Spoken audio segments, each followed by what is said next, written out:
So we were in a lengthy discussion of what it means to purge the mind from all the different thoughts that we have. And we learned from constructive thoughts. And we learned that that was the topic of chapter 33 in the Tanya. So here he really stresses how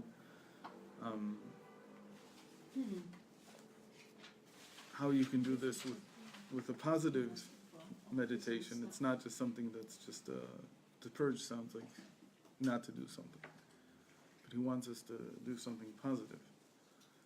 So what is it like to do something positive? So he says that you meditate on Hashem permeating all worlds, and meaning filling all worlds, and Sovev Kol Almin, and he surrounds all worlds.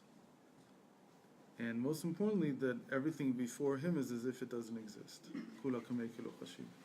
So this is always this three-part meditation, that whenever you want to reset and go back to first principles, if you want, then you think about these three things, and you take a few minutes for it. And the moment that you take a few minutes for it, it's as if you cleaned everything. So this is called the state of Ratzo, of running to Hashem.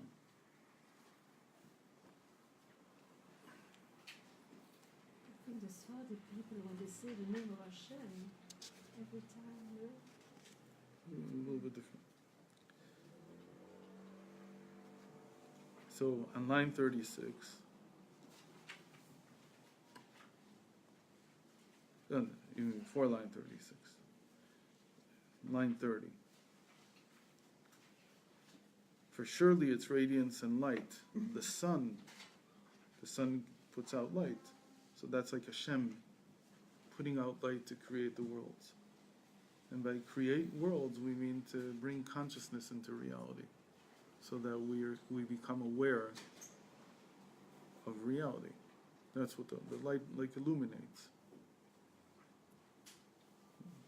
Basically, we have to get used to the idea that consciousness is a type of light. We talked about this, right? About the eye, the two different models of what it means to see, right? We talked about this. Remember this? remind us. That the ancient picture of sight was that light came out of the eye, and the modern picture of sight is that light enters the eye. And we talked about this. We must have talked about this because this was a big topic before. So when we say the light comes out of the eye, we don't know what they're talking about. So they're not talking about something physical. What are they talking about? They're talking about some kind of a metaphor. And the metaphor is that consciousness illuminates reality. And consciousness, our sense of being, our sense of seeing the world, illuminates the world in a certain way. Depending on how your consciousness is, that's how you see the world. And we said that this whole thing of faith and confidence is to shift the consciousness in such a way that eventually when I open my eyes to look at reality, I shape it such that it uncovers its inherent goodness. Otherwise, the inherent goodness remains concealed. You can't see it. We cover our eyes when we say Shema. So, because in Shema we're doing a Ratzah, we're going back to consciousness not illuminating the world. We only want there to be Hashem. What? In Shema we cover our eyes. So covering the eyes is not just to cover the eyes, as if it was said, if I covered my eyes so I don't see the world, it's not here, I'm not playing games. What I mean is that I don't want my consciousness to illuminate reality. And the windows from consciousness into the world, just as the windows between the world and consciousness, are the eyes. So these windows, they have to be covered. And once they're covered, So then that's exactly this idea of cleansing, of purging from all my previous ideas, conceptions about reality, and going back to there just being Hashem.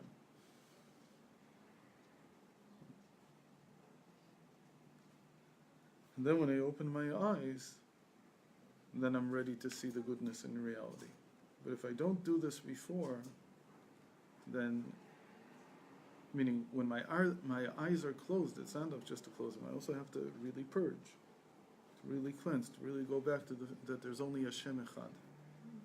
And Shema Yisrael, Hashem Elokeinu Hashem Echad. You say something when you close it. Otherwise, it would just be closing the eyes. But you close the eyes and you say Hashem Echad in order to go back into this state. So certainly, even when you're talking about any kind of therapeutic process in the mental, so you need to practice this. I don't do it very well with my clients. I have to tell you, it's not so easy. Can you But explain what that means?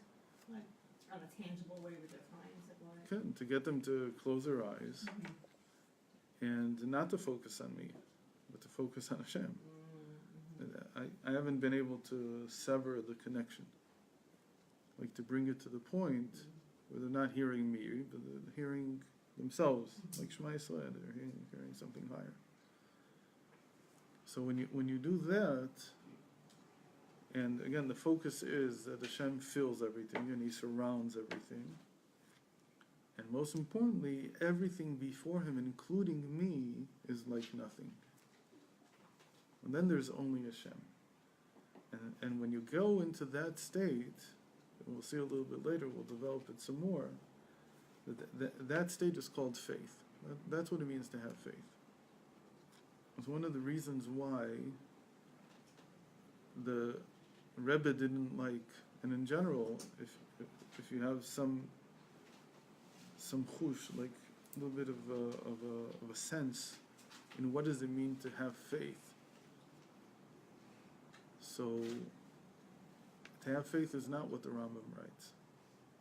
The Rambam writes 13 principles of faith. He's not talking about this faith. It's very, very different.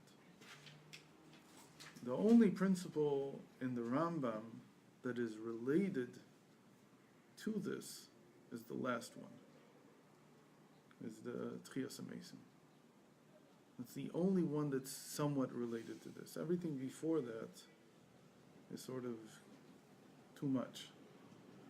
Why? Because it's talking about our world. It's describing faith in the world, meaning already entering into reality. And here we're talking about where there is no world, because everything is like before Hashem, like it doesn't exist. So the only thing that you can say there is Hashem is good. That's all. That's the final ikar of the Rambam. That Hashem gives reward, everything's good, everything will be good, it is good, and so on. And even there he doesn't say it exactly. He still says it like in a sense of some action in the world. Because the Rambam's principles of faith, they're principles of faith already in the world. We'll talk more about this as we go on. But here you want to come to a state where you can't say anything. What can you say about Hashem? The only thing you can say is that He's good, that's all. Everything's good. That He is everything and everything's good. So the Rebbe wasn't so into trying to define exactly what it is that Yiddishkeit believes. And in Chabad it's not said. The 13 principles are not said. It's not that somebody says the Rambam was wrong. He was right, but he's already talking about faith in reality. Within reality, once you enter into a state of existence, and you already exist. But ultimate faith, the highest form of faith is when there is nothing to define. So nothing works there. This isn't Das. No, it's the opposite. It's faith. That is already when faith comes into reality.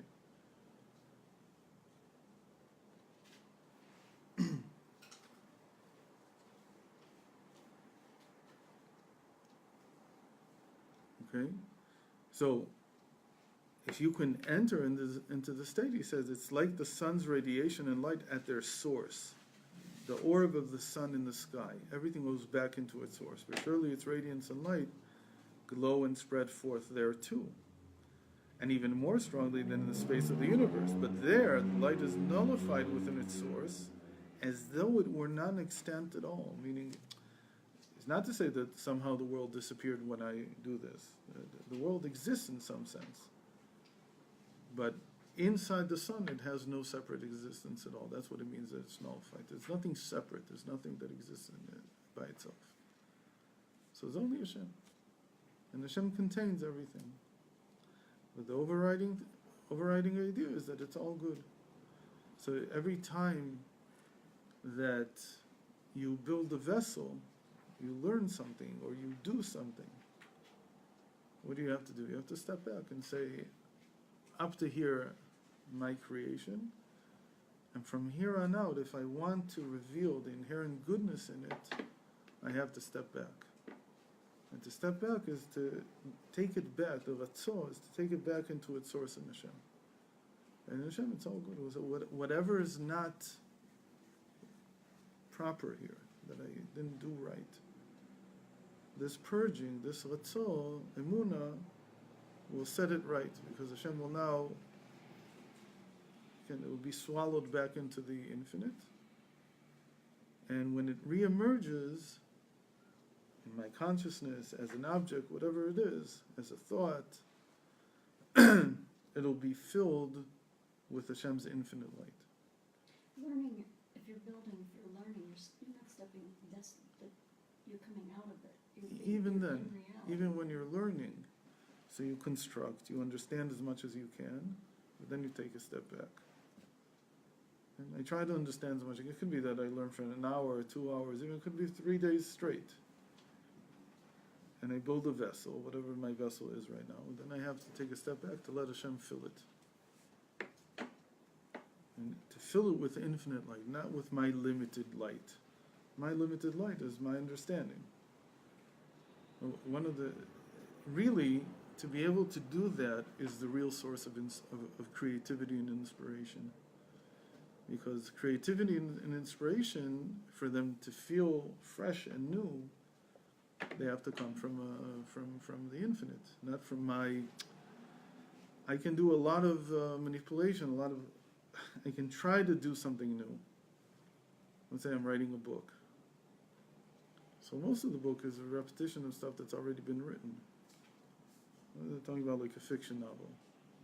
But to be able to do a twist that nobody's ever thought of, or something like that, I have to step back from it. I have to let it, it's not really write itself, but it's like that after I've put the work in, the thing that'll really be surprising and attractive won't come from me. I'll feel that this is, I went back, I took a step back. I purged myself from all my understanding, and I let Hashem now inform something new here that wasn't here before. And Hashem has infinite new worlds that He can bring down. And so a real process of creativity has to have this type of purging at its end. And by the way, Rav Ginsburg has spoken about this many times, that that's what he does. Who does? The Rav, he says it's what he does all the time. That whenever he learns something, he first summarizes it, and then it's very quick by him. He doesn't spend a minute. Oh my God. It's like 3 seconds, 4 seconds. Sometimes he'll spend a long time if it's a big deal. If it's a very complex partzuf with a lot of different commentaries, a lot of different ideas, then he tries to organize it a little bit by himself, but he always says that there's a certain point that comes down by itself, and once that point comes down, everything shifts and organizes itself around that point. It only takes him sometimes a few seconds for that. It's usually just a few seconds. You don't even notice that he's doing it. Whoa. But he completely, that's complete bittul. When he prepares, he does this. Suddenly he just takes off. Right. Sometimes it'll happen to him in the middle of a shir, that he feels that there's something new waiting here, and then and he's learned to trust it, meaning that whatever appears at that moment. So a lot of people say, well, that's exactly what you mean by this automatic writing, if anybody's ever done stuff like that. They do this in writing sems now. Or there was a guy who once came, and he says, I can heal any disease very immediately. So I tried to ask him, so how do you do it? In the end, he wouldn't say, but it was very clear. He didn't want to say because it was so commonplace that it was so secret. He says, if you tell him what he has, and then he like closes his eyes for a second, and whatever comes to his mind. What's the problem with that? It's all being. You can't. The whole point is, can you nullify in such a way that even you don't exist? That everything before him is like nothing. That's the main feeling, and Hashem is all good. So, exactly so, figuratively speaking, is the world, and all that fills it dissolves out of existence in relation to its source, which is the light of the blessed Ein Sof, as is there explained at length.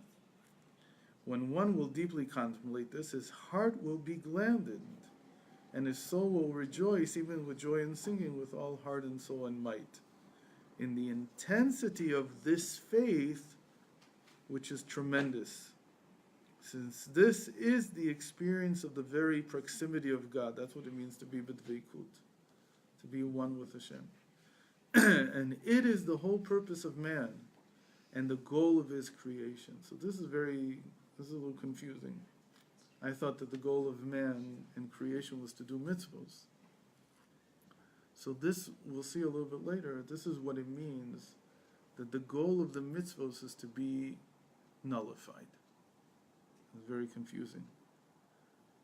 Right? Because it says that the world is supposed to be 6,000 years and then one extra 1,000 years, which are described as that during the last 1,000 years, it's called Chad Chaluv, that the world is like destroyed.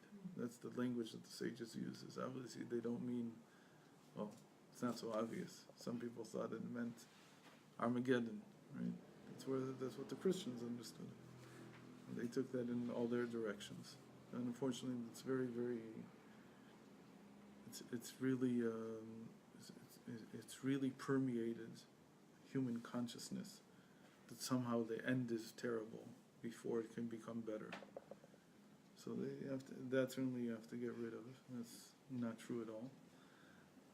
What it means is Chad Chaluv is that it doesn't come from the shof. It doesn't come from our actions.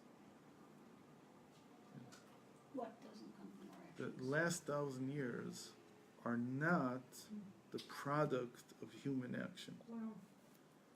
At least not conscious human action. But rather they're the product of Hashem acting. And this is always a question.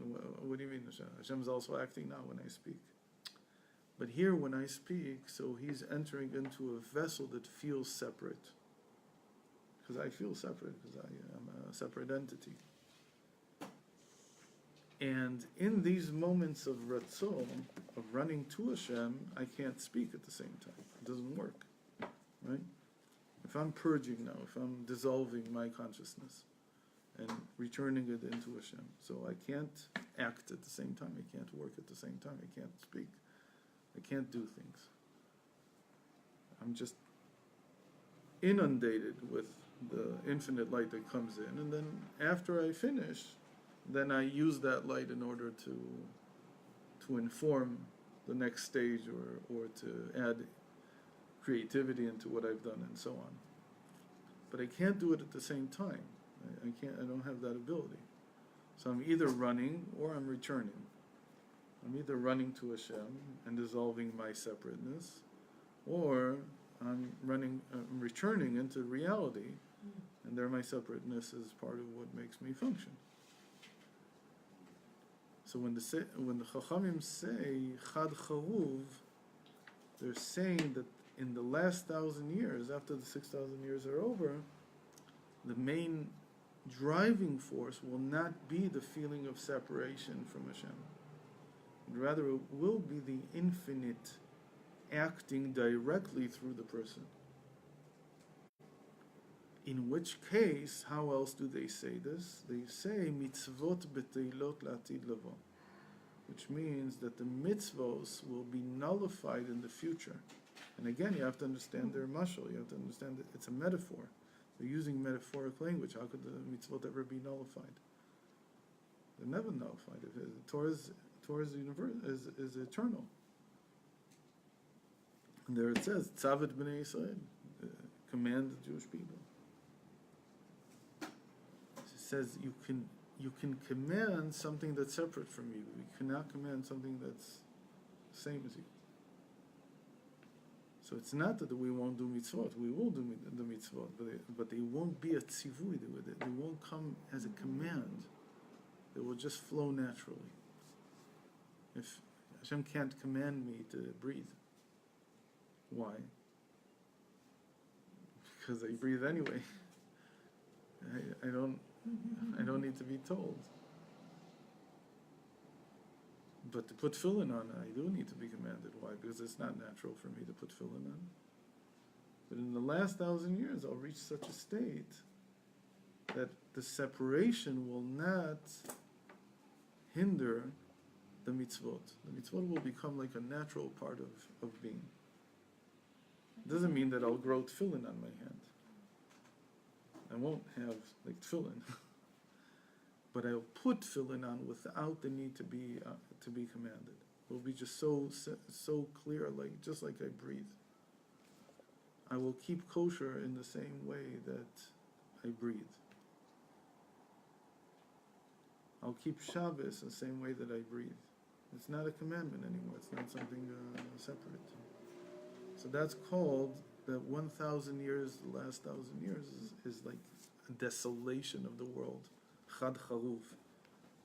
So the fact that we keep the mitzvot now prepares us for that stage. Nachon, because in the way reality is now, the main thing is to do the mitzvot as commanded.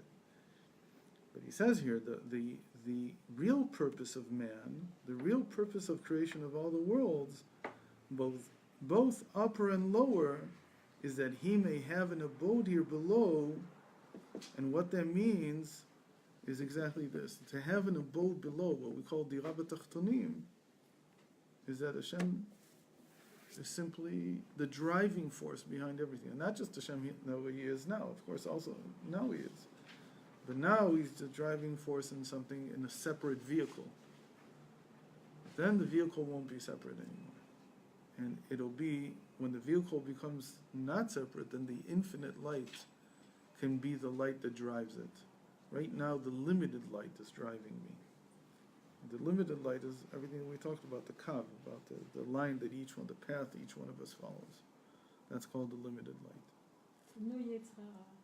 And therefore, there won't be any Yetzirah, because in the unlimited light, there's no limits. There's nothing to run up against.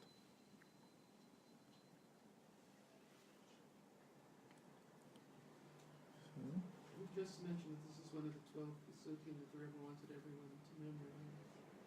You mentioned that last time also. Yeah. There's two in this chapter. Okay, which is two. quite amazing. This is an amazing chapter. Behold, how great is the joy of a common and lowly man when he is brought near to a king of flesh and blood, who accepts his hospitality and lodges under his roof. How infinitely more so is the joy in the abiding nearness of the Supreme King of the Kings, the Holy One. And so it is written, for who is this that engaged his heart to approach unto me, says Hashem. So this is what it means to be in Dveikus, to be one with Hashem. And there's no greater joy. And that's the amazing thing, that it fills you with joy.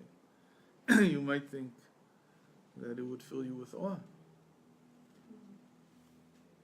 What's the purpose of that quote there, to say there's no other way? You can't do it directly, but you have to do it through, because it says, who is it that would sweeten his heart to approach made, as if you can't, because as I said, it's chutzpah to do it, you can't do it, you can only do it through.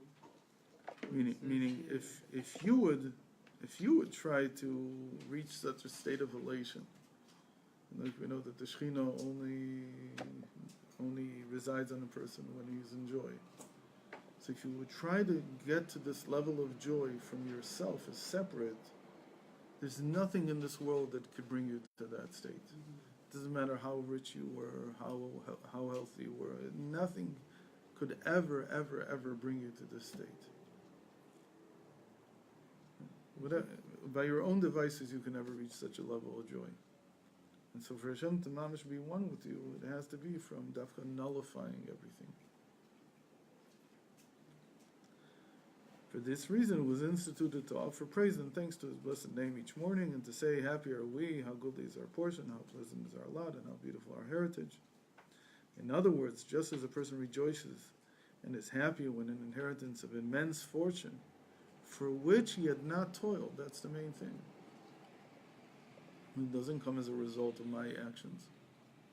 It comes as a result of my inaction, of my willing to forego my actions.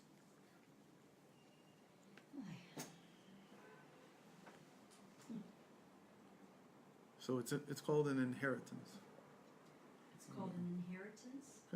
because I didn't toil for it. Somebody else worked for it. Who worked for it? Hashem worked for it. The Avos work for it. Even they didn't work for this. They only worked for. In a certain sense, it was, because the way that the Avos served Hashem was as a merkava. So we said even in the vehicle can still feel a little bit separate.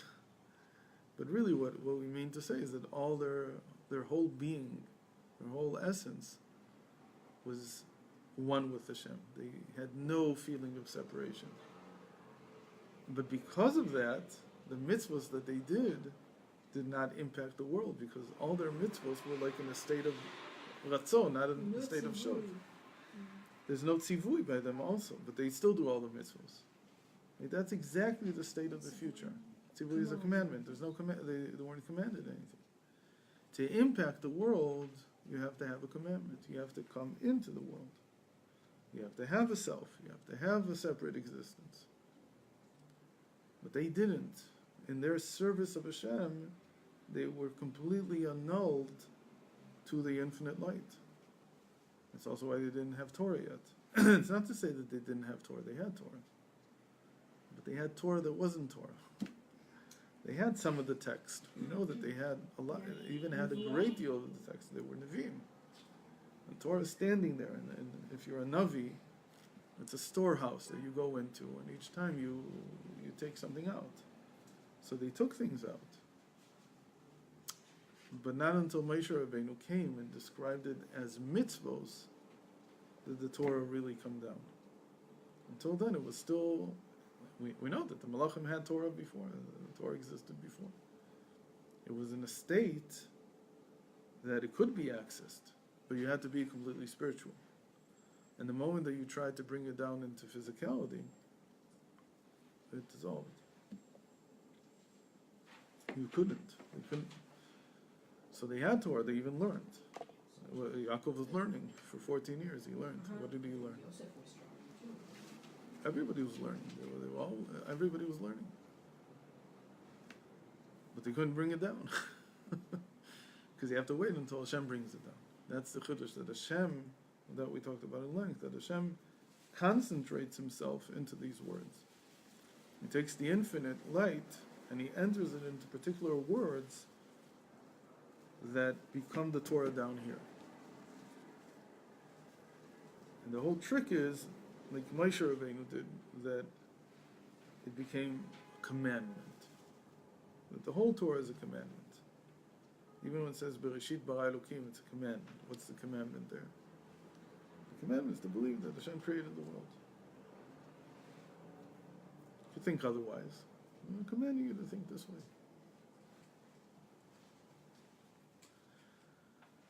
So the Avos really, you're right, they gave us this inheritance. Meaning they're connected to the infinite light as even we inherit it now. So whenever we do this process, this meditation of going back into there being only Hashem and Hashem is only good, then in a sense we're connecting well with Avram, Yitzchak, and Yaakov in us. Okay.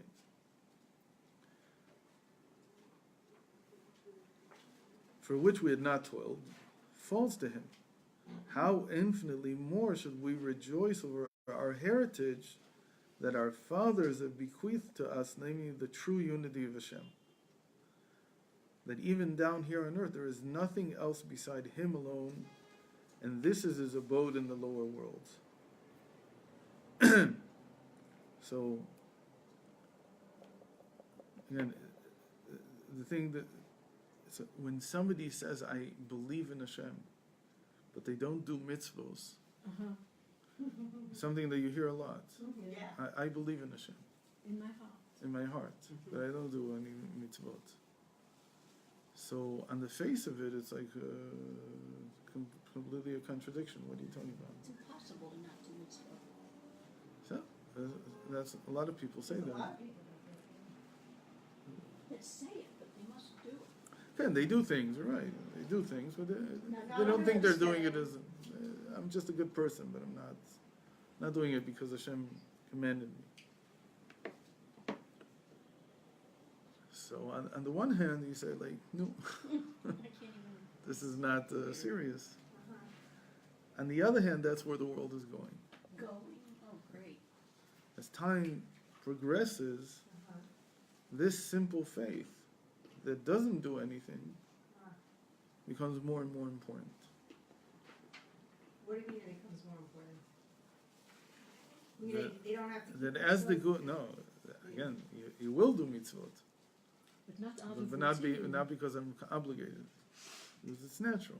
That's what you're saying. How can you not do mitzvot? This is by even being a person in the world, the atmosphere, especially if you're living in a Jewish community, the atmosphere is that you do certain things. So you do it. Why do you do it? Because I'm obligated. So this is the beginning of this showing up in the world. This is like a preview of what it'll feel like. There won't be any obligation. You'll just do because you believe. Just because I feel connected to Hashem, it flows out naturally. But there's no joy with them, like when they do it. Who says? Maybe they do. Okay. Okay, fine. So, but if they don't, so that's not What if yet they this don't? future state. So then it's not yet this state. In this state is a complete overflowing of joy. That this is the best thing in the world. I don't have to. I'm never obligated. It just happens by itself. It's great. I wake up in the morning. I fall into the mikveh. I come out of the water and find myself in shul. But are you saying? I take another look. I'm thinking right, left. Suddenly I have full now. Sitting there, and the words come out So naturally. it's his hafka rather than his Right, skafia. right, exactly. That's the sweetening of it all. And the sweetening is it's more of the same, but completely different. You're doing the same things, but they're coming from a nullification of the self. And even though the self is nullified, it continues to do exactly what it used to do. Exactly the same mitzvot.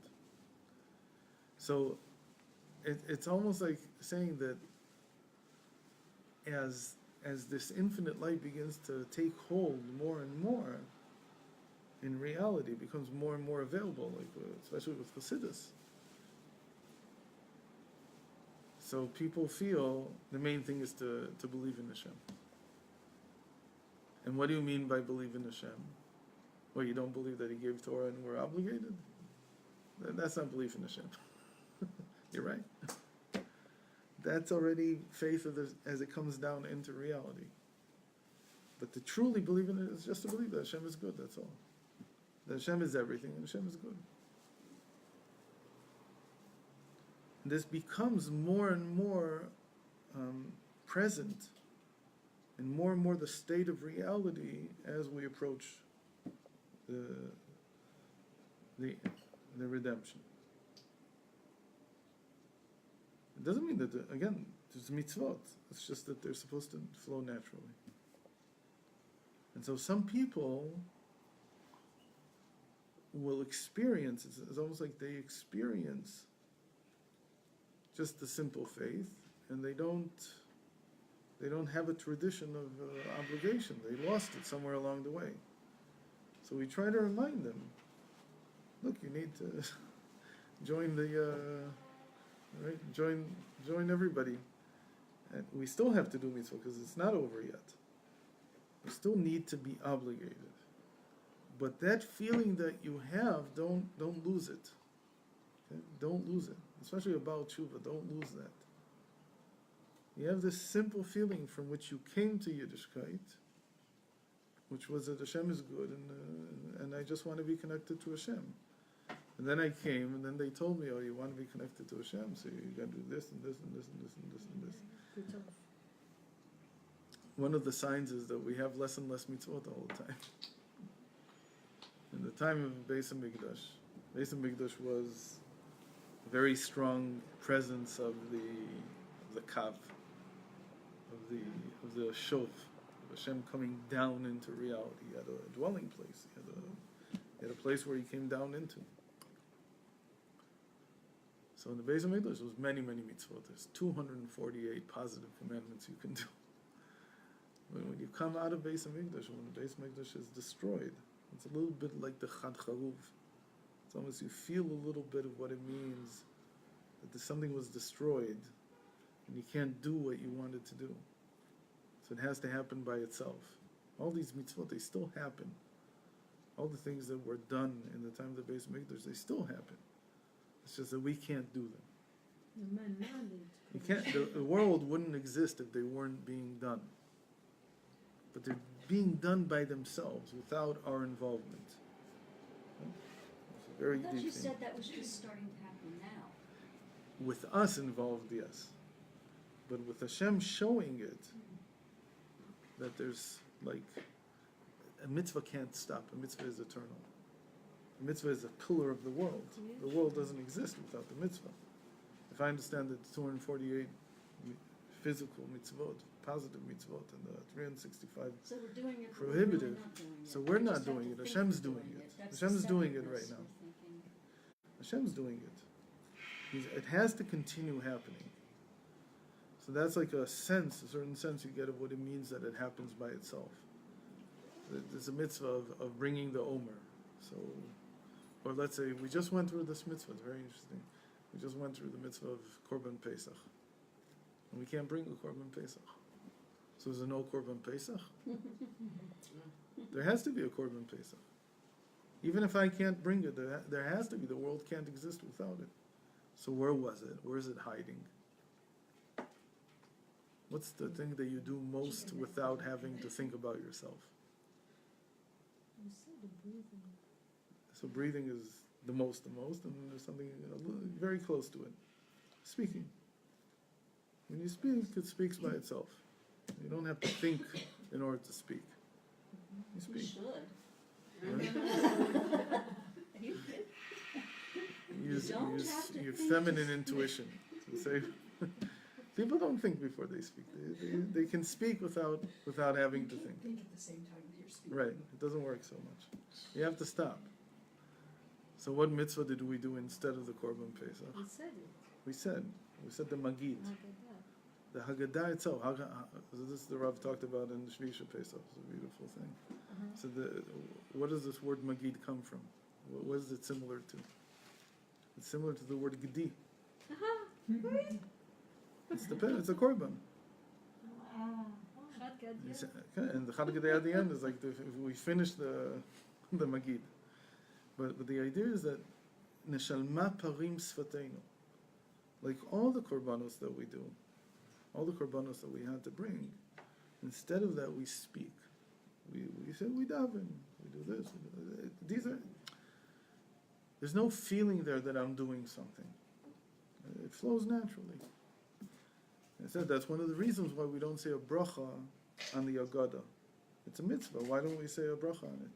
It's a mitzvah to talk about Yetzias Mitzrayim, the Exodus, on the night of the 15th.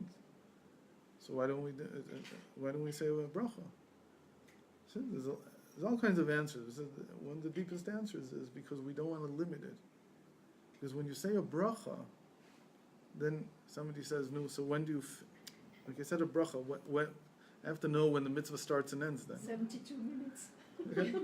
So somebody will come and say, well, it's to say exactly this text, which is sort of what we do, but we don't want to leave it like that. We want to say it's open-ended. You should talk about it all night long. But if you say a bracha, then the Litvak in you will say, how much do I have to say to be Yotzei Zayin? And that'll be that, anyway, and you'll finish. So because you don't want it that way, so he says we don't say bracha because we want it to be open-ended. We don't want to end it. Again, that's what it means that it flows naturally. That if it flows naturally, then there's no end to it. Maybe also it's unlimited. Okay.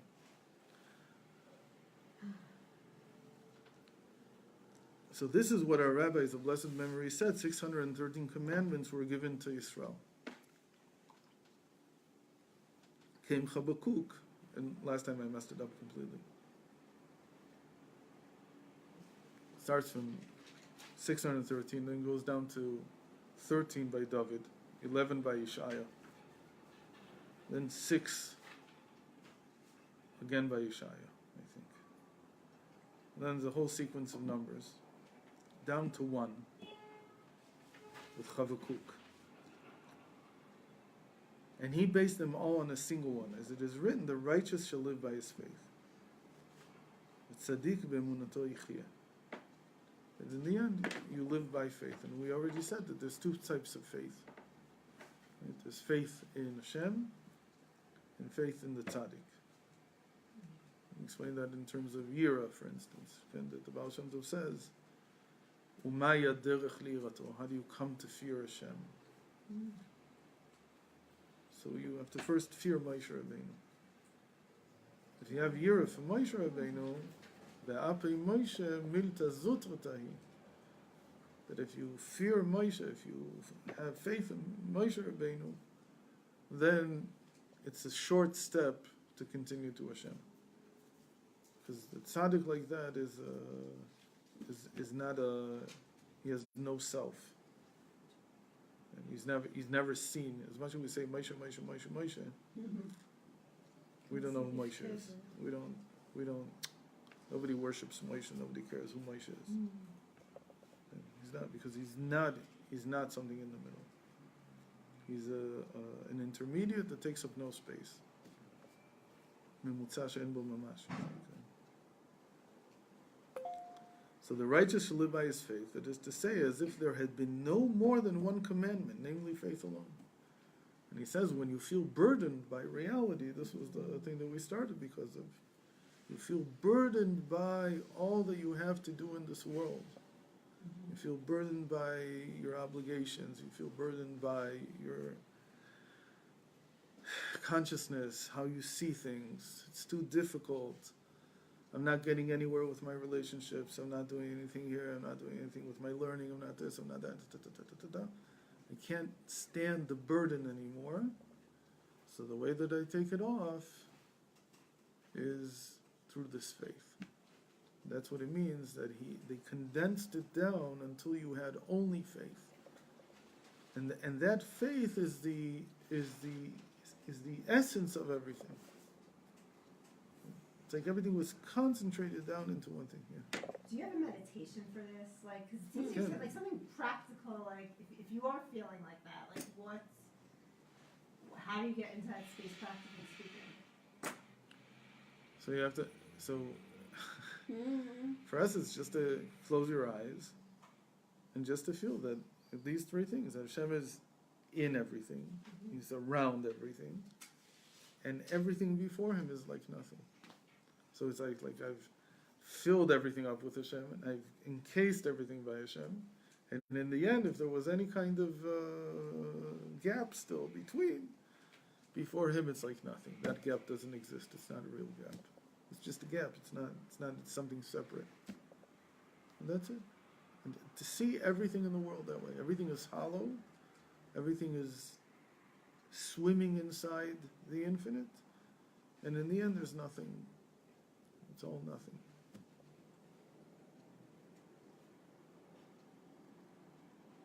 And Emunah in this is what gives us the impetus, the inspiration to do all the other mitzvahs. Right. And from there you can come back into the world. And when you come back into the world, you come back in a different way. How do you come back? For by faith alone will he come to fulfill all the 613 commandments. In other words, when his heart will exult and rejoice in the faith in God's unity, and that Hashem is echad, there's only Hashem. And again, that's what it means that Hashem is one. It means that he fills everything, surrounds everytheverything before him is like nothing. Apparently those correspond to the three letters of echad. That he fills everything, and that everything is like nothing before him sounds like the Aleph. And that he fills everything is like the Chet. Because the Chet is like the Kav, is the 8 levels of coming down. And that he surrounds everything is like the Dalet. That's the first thing that comes to my mind. Maybe it's written somewhere that it's different, but it's written somewhere. Could you say that again, the letters? I didn't I'm not sure it's correct, because I haven't seen it written, but it just comes to me that if there's 3 letters in the word one, Echad, so they correspond to Hashem being inside everything, around everything, and everything is before him like nothing. So the Aleph is like Ayin, that everything is like nothing before him. The Chet would be like that we say, that's the 7 Rikim, the 7 firmaments, all the way down to the physical earth. So that's like a line. It's always drawn as a line, the Chet. And the Dalet is expansive. It's the 4 corners of the earth. So that would be like the surrounding light. So he surrounds everything, he is in everything, and everything is like nothing before him.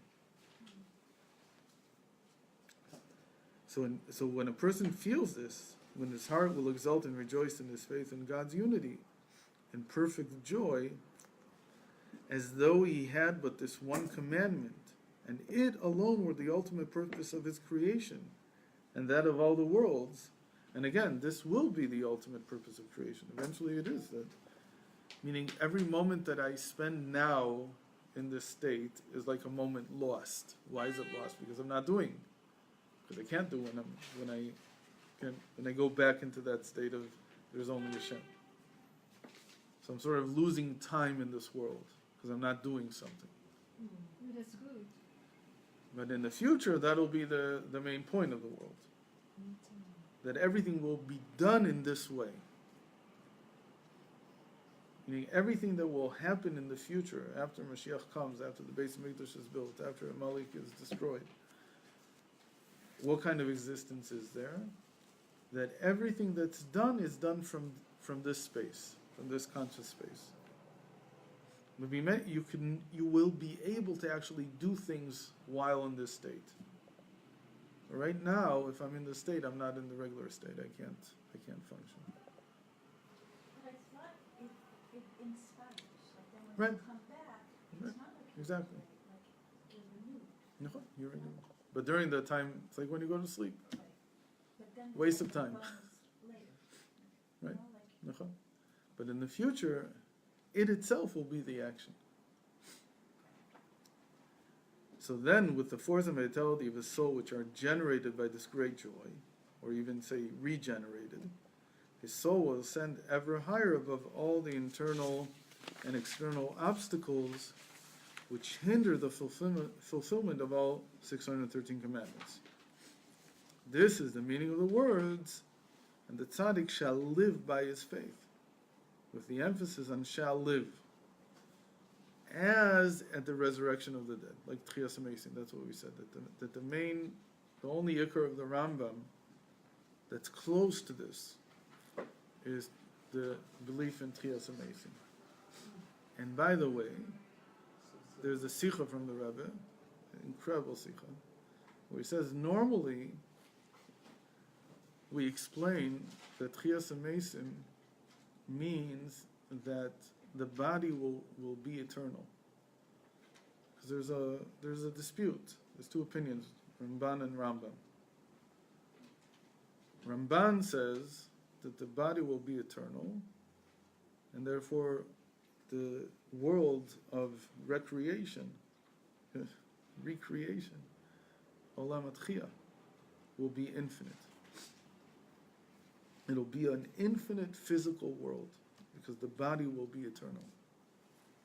The Rambam says no, the body will die just like it dies now.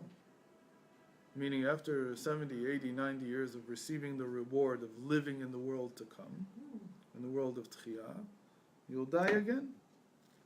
So it's not just to live and live again, it's to live and live again and die again. That's according to the Rambam. That's after the year 7,000, like Yeah. the, wow. No, sometime there you'll be resurrected and you'll live for a normal lifespan again, but this time without Yetzer Hara and this time without any of the difficulties. It'll just be to receive reward, and then you'll die again. And when you die, then you'll go to the world of souls again, and that's where the eternity happens. But it can't happen in the physical world. So, Chassidus paskins, according to the Ramban, that no, that the physical body will also be eternal, and therefore there will be no death in that world. Everything will continue forever. But if it's the Rambam and the Ramban, so Elu ve'elu divrei Elokim chaim, they must be both correct in some way. So where do we understand, like the Rambam in Chassidus? So that's exactly what he's saying here. That you live by the faith means that in spite of the fact that you'll be in a state of ratzo, of going out of the world, which is like death,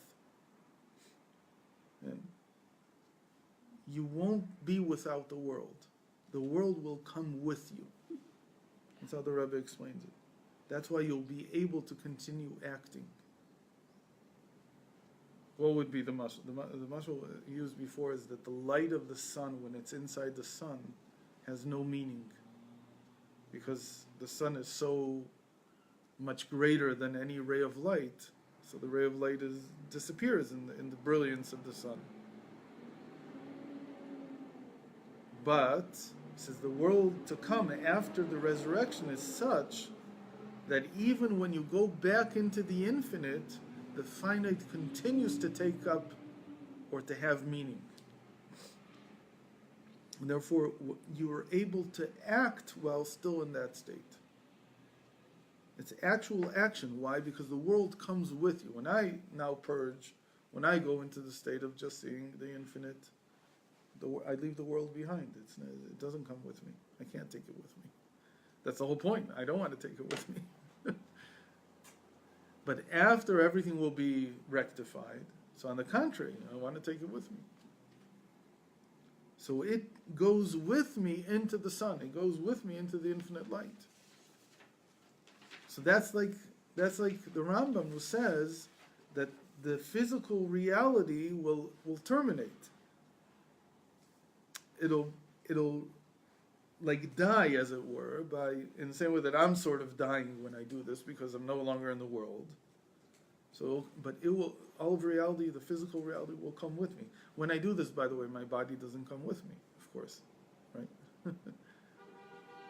Let's say we're talking about healing in some Jewish sense. So I have a pain that I can't get rid of. The pain is, as we know, let's say my arm hurts, for whatever reason. The pain is not in the arm, right? Where's the pain? The pain's in the consciousness, it's in the mind. The mind is telling the brain, okay, feel the pain as if it's here, let's say. But there's nothing here that can feel pain. It's the brain projecting the pain in a certain place. So if I want to get rid of that pain, what do I need to? I need to reset the mind. If I reset the mind, it might be that when I come back, even though the situation still exists here, but the brain will have forgotten that it's supposed to tell me that it hurts here, because I reset it. And the brain is telling me where the pain is. How does the brain know where it is? Because it's receiving a signal from here. Yeah? And then it tells me there's pain here. But what happens if it receives the signal? It doesn't know what to do with it. I don't remember what you do with the signal. I forgot. There's a signal, it's coming in. I don't remember what it means. But it can be dangerous. Now, it can, if it's for something not good. So obviously, it's not a good thing. You should feel pain. But now, let's say it's a chronic pain. I can't get rid of it. It's just a problem. We don't, even the doctors say there's nothing wrong. We don't know what it is. How do we get it out of you? It says here, I would purge. I would go into a state of the body not coming with me. I don't want to take the signals with me. Leave them behind. And I want to reset the whole mind. So in this way, all of the mind is reset. And when it comes back, you have to reinterpret the signal. What does it mean? It doesn't. Who says it means pain? Maybe it means tingling. It's just tingling. Imagine this. That's how it sounded when they went through the operation. Okay, exactly. Because he's not here in the body. He's not receiving the body signals as they are.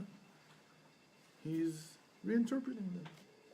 Because every moment he's going back into the infinite, and when he comes back, this is just nothing tells me I have to understand. Again, that's the whole point. I'm reinterpreting everything this way.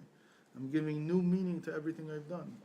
But this also means to the body itself, not just to what I've written or what I've thought or constructed. It's also what's in my mind. So if I do this a few times, and every day I practice this, could be you get rid of chronic pain this way. And just because who told you that this is what? Who said that this is how it needs to be interpreted?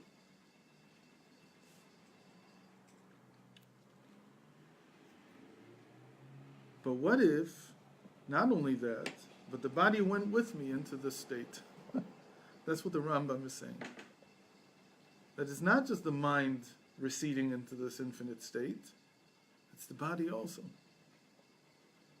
So when the body merges back from there, so who said there has to be a break here, or whatever it is that's causing it, even the source of the signal, not just the interpretation of it, but the source itself, the physical source, could be gone. So if that would happen, then you would expect it to be like the Ramban says, that the body would remain eternal. Because every time something would happen, what would you do? You die, in the sense of go back into the infinite, like the Rambam says, and then you'd reemerge, like the Ramban says, I'm here again, infinitely.